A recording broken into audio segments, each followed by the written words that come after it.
NASA is pushing the boundaries of human knowledge and expanding the limits of technology. Today, I am proud to announce that our next New Frontiers mission, Dragonfly, will explore Saturn's largest moon, Titan.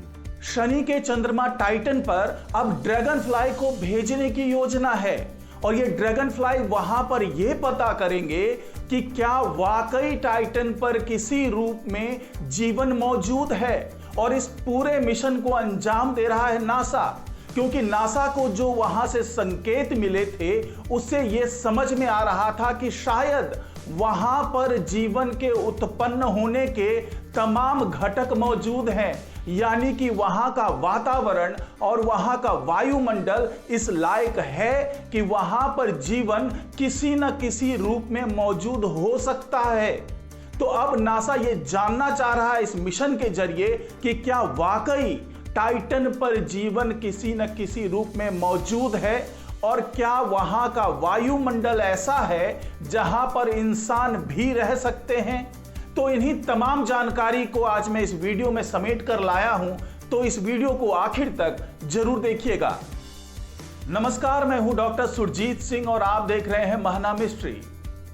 तो दोस्तों, NASA जो Dragonfly mission चलाने की सोच रहा है उसके पीछे सबसे बड़ी वजह है टाइटन का वातावरण, वहां का वायुमंडल। क्योंकि नासा को कैसिनी से जो तमाम जानकारी मिली थी उसके आधार पर उन्हें लगता है कि वहां के सतह के नीचे हाइड्रोकार्बन की झीलें मौजूद है और वहां पर हालात लगभग वैसा ही है जैसा कभी पृथ्वी पर हुआ करता था, यानी कि वहां पर वो तमाम चीजें मौजूद है जिससे जीवन की उत्पत्ति हो सकती है।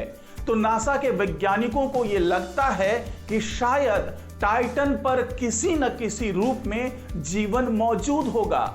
इसीलिए नासा अब ड्रैगनफ्लाई को भेजकर इन तमाम जानकारियों को जमा करना चाहता है और उसका विश्लेषण करना चाहता है। तो इस वीडियो में मैं आपको यही जानकारी दे रहा हूं और अगर ये वीडियो आपको अच्छा लगे तो इसको लाइक कीजिए, शेयर कीजिए और कमेंट जरूर कीजिए कि क्या आपको भी लगता है कि नासा का ये मिशन अपने आप में बेहद अहम होने वाला है। और साथ ही इस महना मिस्ट्री चैनल को सब्सक्राइब कीजिए और बेल आइकन को जरूर दबा दीजिए। तो दोस्तों, जिस तरीके से नासा ने यह मिशन चलाने की सोची है वो शायद ऐसा पहली बार होगा जब वहां पर ड्रैगनफ्लाई को भेजा जाएगा। और ये ड्रैगनफ्लाई क्या है और किस तरीके से ये काम करेगा, ये तमाम जानकारी मैं आपको दे रहा हूं इस वीडियो में। जैसा कि मैंने आपको बताया कि शनि के इस चंद्रमा टाइटन पर जीवन की उत्पत्ति के लायक कई घटक मौजूद हैं। यही वजह है कि अमेरिकी स्पेस एजेंसी नासा की इसमें काफी ज्यादा दिलचस्पी है। इसके एक स्पेसक्राफ्ट कैसिनी ने टाइटन के बारे में काफी जानकारियां भेजी थी। उन्हीं जानकारियों में से एक थी टाइटन की सतह के नीचे बहने वाली हाइड्रोकार्बन की झीलें। इन्हीं सब संकेतों के आधार पर अब वैज्ञानिक ये अनुमान लगा रहे हैं कि टाइटन पर किसी न किसी रूप में जीवन मौजूद हो सकता है। इन्हीं तमाम जानकारियों की पुष्टि करने के लिए अब नासा टाइटन पर एक रोबोटिक रोटोक्राफ्ट भेजने की तैयारी कर रहा है। नासा के इस ड्रैगनफ्लाई नाम के रोबोक्राफ्ट को बनाने और इसे लॉन्च करने के लिए जोर शोर से तैयारी की जा रही है। यह ड्रैगनफ्लाई रोबोक्राफ्ट टाइटन के सेल्क क्रेटर के पास के सागरी ला टीले पर उतरेगा।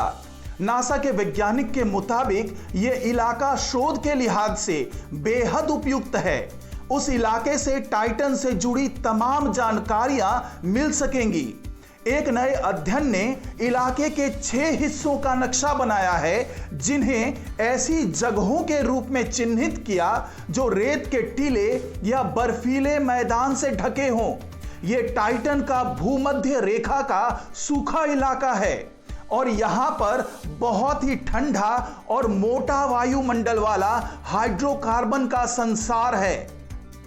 कई बार इस इलाके में तरल मीथेन की बारिश होती है, लेकिन यहां के कई जगहों पर पृथ्वी के रेगिस्तान जैसे हालात हैं जहां रेत के टीले हैं, छोटे पहाड़ हैं और इंपैक्ट क्रैटर भी हैं। नासा के वैज्ञानिक ड्रैगनफ्लाई की लैंडिंग साइट और उसकी संरचना और सतह पर नजदीकी से नजर बनाए हुए हैं। नासा के इस रोबोक्राफ्ट के निर्माण में लेटेस्ट टेक्नोलॉजी का इस्तेमाल किया जा रहा है ताकि वो टाइटन पर पहुंचकर अपने मिशन को कामयाबी के साथ पूरा कर सके। यही वजह है कि नासा इसकी लॉन्चिंग में कोई जल्दबाजी नहीं करना चाह रहा है। एक अनुमान के मुताबिक नासा ड्रैगनफ्लाई रोबोक्राफ्ट को साल 2027 में टाइटन के लिए रवाना करेगा और इसे टाइटन तक पहुंचने में 7 साल का लंबा इंतजार करना पड़ेगा और ड्रैगनफ्लाई रोबोक्राफ्ट साल 2034 में टाइटन के सेल्स क्रेटर के पास के सागरीला टीले पर उतर जाएगा। इस पूरे मिशन के लिए नासा के वैज्ञानिक कैसिनी प्रोब से टाइटन के बारे में मिले आंकड़ों का विश्लेषण कर रहे हैं। साथ ही इस टीम ने ह्यूजेंस लैंडर से मिले आंकड़ों को भी अपने अध्ययन में शामिल किया है, जो नई लैंडिंग साइट के दक्षिण में उतरा था। ऐसा इसलिए किया जा रहा है क्योंकि नासा इस मिशन में कोई रिस्क नहीं लेना चाह रहा है।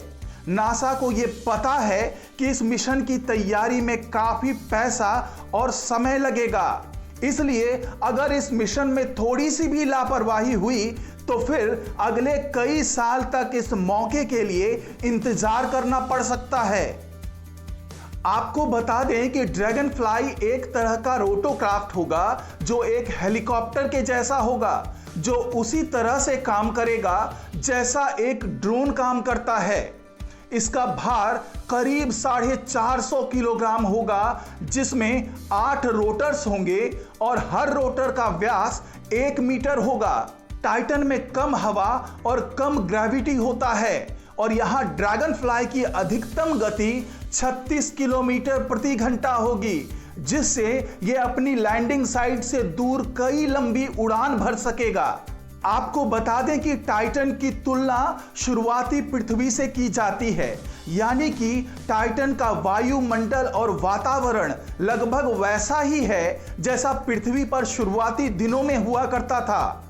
यही वजह है कि वैज्ञानिकों को लगता है कि जिस तरह से पृथ्वी पर शुरुआती दिनों में जीवन की उत्पत्ति हुई थी, उसी तरह से टाइटन पर भी जीवन का कोई रूप मौजूद हो सकता है।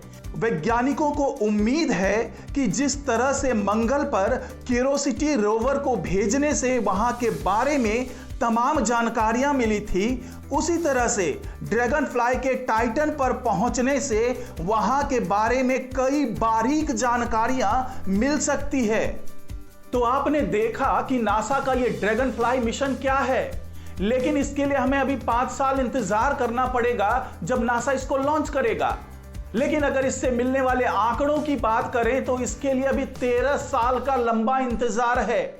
उसके बाद ही हमें यह पता चलेगा कि जो ये कयास लगाए जा रहे हैं और जो तमाम आंकड़े टाइटन के बारे में मिले हैं, आखिरकार उसमें कितनी सच्चाई है और वो किस तरीके से ये बता पाएगा कि वाकई टाइटन पर जीवन के लायक वातावरण है या नहीं है।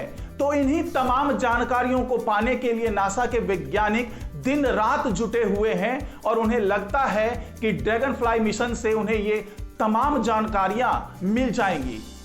तो इस रिपोर्ट में फिलहाल इतना ही। नमस्कार।